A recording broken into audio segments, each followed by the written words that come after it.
चना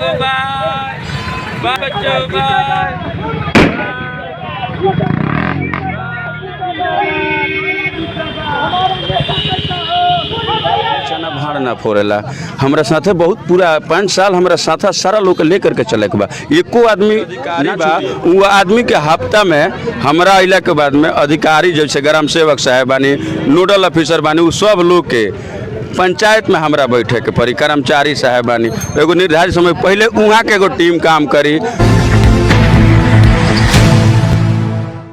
नमस्कार, हम माननीय अमरजीत कुमार गिरी रेवा देखतानी भोजपुरिया चकोरा। अभी हम बानी गोपालगंज जिला के सिद्धवलिया प्रखंड के बाहर हमनी के खड़ा बानी सन और हमरा साथ में बानी जलालपुर पंचायत के भावी मुखिया प्रत्याशी ना अब यहाँ के प्रत्याशी बन चुकल बानी, नामांकन यहाँ के हो चुकल बा। गुरु जी मन में का चलता पहल का सब मन में तो गोर लगत नहीं, गोर छू के पहले रुआ के आशीर्वाद दी।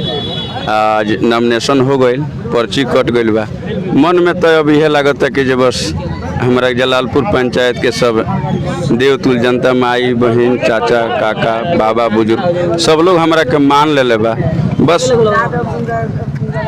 जरूरत हमारा बुझाता कि जे खाली हमरा एगो हेकरे जरूरत मच गई बेटे। ठीक बा, अब तो रुआ से भी कुछ छूटल नहीं खे, रुआ लगातार आवतनी। ठीक बा, अब बस हम मान ले बानी। हम का मान ले बानी, हमारा यहाँ सब लोग देवतुल मान ले बा। बस सर्टिफिकेट के जरूरत बा, फिर हमनी के सब भाई के बैठे के बा आ अपना कार्य क्षेत्र में लागे के बा। बिल्कुल गुड्डू जी, एगो हम सवाल पूछे कि पंचायती राज व्यवस्था के मजबूत करी है ग्राम सभा जी। ग्राम सभा के बारे में रुआ का सोचतानी? काहे कि 5 साल देखल जाला कि पंचायत भवन में ताला लटकर रहेला। जब तक पंचायत भवन के ताला ना खोली, ग्राम सभा के माध्यम से पंचायत के विकास कैसे हो जी। 16 नवंबर के हम आईनी, 18 नवंबर के हम अपना ग्राम सभा पंचायत भवन पर पहुंचल बानी तो आधा कुर्सी उल्टल बा, टूटल बा, ओमे इतना अथी रहे, कूड़ा रहे, सब कूड़ा ओड़ा रहे। पूछे रहुआ वो जी 3-4 गो चाचा सब रहनी, हम झाड़ू मंगवा के 18 नवंबर का साफ करवा दिले बानी पंचायत भवन जी, पंचायत भवन के। ठीक बा, अगला उहे व्यवस्था बटे रुआ के बता भी चकल बनी कि हमनी के संगठन पर पूरा टीम बैठी आ बैठ के काम करी। ग्राम सभा में केंगा काम हुई, ग्राम सभा के माध्यम से केंगा विकास हुई, ग्राम सभा में का प्रक्रिया बा? ग्राम सभा में प्रक्रिया का बारुआ एगो अपन सभा लगाई, संगठन पर काम करें, जो भी रोजगार जो भी कार्य आवता सरकार द्वारा वो लोगों के बीच में बताई। रुआ 5 गो अगर चीज़ होता 25 आदमी बा तो ओकरो व्यवस्था बा, सारा समाज के बैठा करके आ ओकरा के कई गो विधि से जेकरा आवश्यकता बा समाजे जो कही अंगनिया करे के बटे। बिल्कुल, आज जौन हुजूम देखल गई है रउरा नॉमिनेशन के दौरान जब रउरा घर से चलनी है, जौन हुजूम देखल गई है वो हुजूम के पीछे के का वजह बा, का कारण बा कि आज पूरा जलालपुर पंचायत के युवा लोग, जलालपुर पंचायत के महिला शक्ति और बुजुर्ग जे भी बावे आज गुड्डू सिंह के पीछे दिखाई दे। 5 गो आज नॉमिनेशन शायद हमरा यहाँ रहा, 5 गो रहा, फिर भी हुजूम रहा। हुजूम के पीछे कारण यह बा कि जे एगो दरवाजा नहीं बचल, अपना जाने अनजाने में कहीं एक आधा में छूटल हो, लेकिन जे हम जा करके 8 दिन से लगातार पैदल हम जातनी आ सारा लोग लगे। एक बार गइल बानी पैदल पूरा पंचायत में, आज परसों से हम 2 दिन मोटरसाइकिल से घूम के सारा लोग कहले बानी आ लगातार जो डालत आवतनी बीज प्रेम लगातार जो डाल रहल बानी 11 महीना से उ टपक टपक के उ अमृत बन चुकल बा। तब केहू अपने आप के रोक ना पाइल हटे। बिल्कुल गुड्डू जी, और हम हमरा बुझाता कि हम माफ़ी चाहे, हमारे यहाँ के लोग के बहुत ज़्यादा थोड़ा दिक्कत और कष्ट भइल हुई।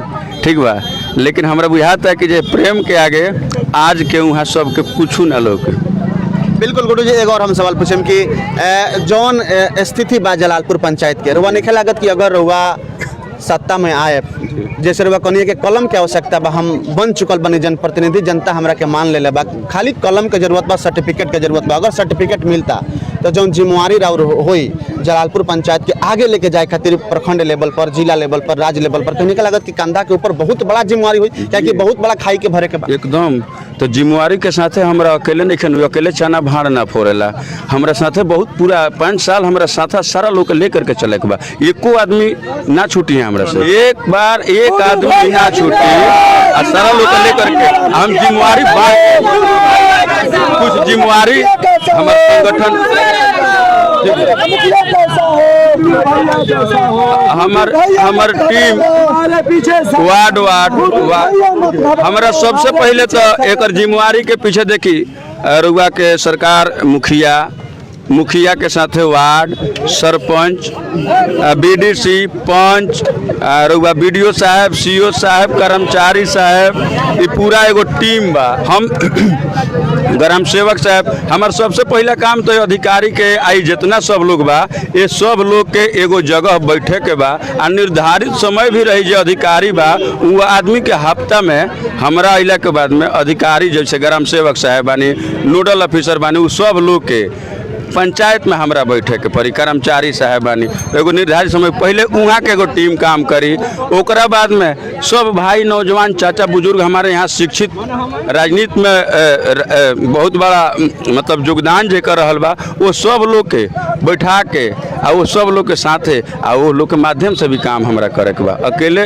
तो ना होई हमरा से। पंचायत के जनता के साथ में एकदम जलालपुर पंचायत के विकास अभी के मुखिया जी लोग के दिमाग बाटे 5 आदमी ही बड़का दिमाग बाटे हमारे लोग उतना बड़का दिमाग नहीं। हमारा 5 साल हर एक आदमी के आवश्यकता बा हर भाई के हर नौजवान के हर बुजुर्ग के हर माता पिता के छोट बच्चा के भी हमरा आवश्यकता बाटे। सब जे भी ना आ पाइल हो सब लोग से हाथ जोड़ के विनती करब माफ़ी चाहतनी छोट आदमी बानी छोट मुँह बड़ी बात हमार सकान ना हो पाइल हो लेकिन बुरा मत माने खिसियाए मत हम आशीर्वाद लेवे फिर काल से निकलेब आ हर दरवाजा पर एक बार जाके आशीर्वाद ले लेब कि नॉमिनेशन करा लेब आ जे आइल बानी वो सब लोग कोनो थोड़ा सा भी परेशानी भइल हो ओकरा खातिर हम क्षमा प्रार्थी बानी। बहुत बहुत धन्यवाद।